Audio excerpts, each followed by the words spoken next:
एक बहुत ही प्रसिद्ध राजा था जिसका नाम रामधन था। वो अपने नाम की तरह प्रजा की सेवा भी करता था।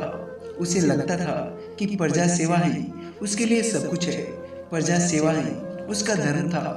उनकी प्रजा भी उन्हें राजा राम की तरह ही पूजती थी और राजा रामधन सभी की निष्काम भाव से सहायता करते थे। फिर चाहे वो उनकी राज की प्रजा हो या अन्य किसी राज की, उनकी ख्याति सर्वत्र फैली हुई थी। उनके दानी स्वभाव और व्यवहार की गुणगान उनके शत्रु राजा तक किया करते थे। और उन्हीं राजाओं में एक राजा था जिसका नाम भीम सिंह था।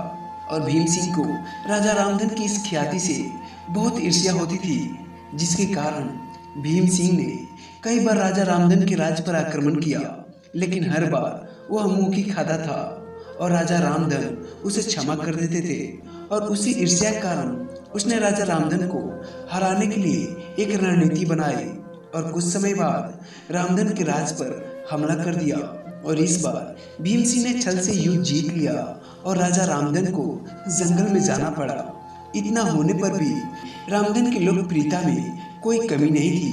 हर जगह उन्हीं की बातें चलती थी, जिससे भीम सिंह को चैन नहीं आता था। और फिर उसने राजा रामधन को मृत्युदंड देने का फैसला किया।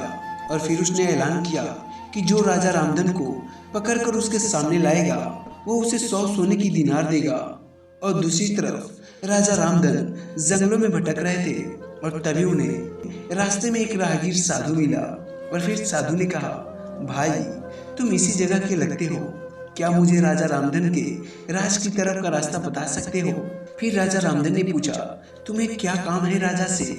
तब राहगीर साधु ने कहा, मेरे बेटे की तबीयत ठीक नहीं है, उसके इलाज में सारा धन चला गया। मैंने सुना है कि राजा रामधन सभी की मदद करते हैं। फिर सोचा कि उन्हीं के पास जाकर याचना करूं। और ये सुनकर राजा रामधन राहगीर को अपने साथ लेकर भीम सिंह के पास पहुंचे और उन्हें देखकर दरबार में सभी अचंभित हो गए।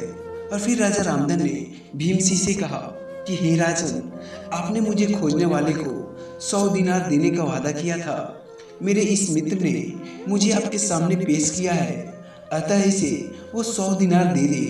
और ये सुनकर राजा भीम सिंह को एहसास हुआ कि राजा रामधन सच में कितना महान और दानी है। और ये देखकर राजा भीम सिंह शर्मिंदा हो उठा और फिर उसने अपनी गलती राजा रामधन के सामने स्वीकार किया और साथ ही राजा रामधन को उनका राज लौटा दिया और सदा उनके दिखाए रास्ते पर चलने का फैसला किया। जहां एक ओर भीम सिंह राजा रामधन को मारना चाहता था, ठीक दूसरी ओर राजा रामधन की करनी देख वो लज्जित हो उठा और उन्हें उनका राज लौटा दिया और स्वयं को उनके जैसे बनाने में जुट गया। और ये सब देखकर एक और खड़ा राहगीर साधु मन ही मन मुस्कुराए जा रहा था। तो दोस्तों, इस कहानी से हमें यही सीख मिलती है कि कर भला तो हो भला। हम जैसा करते हैं वैसा ही हमें फल मिलते हैं।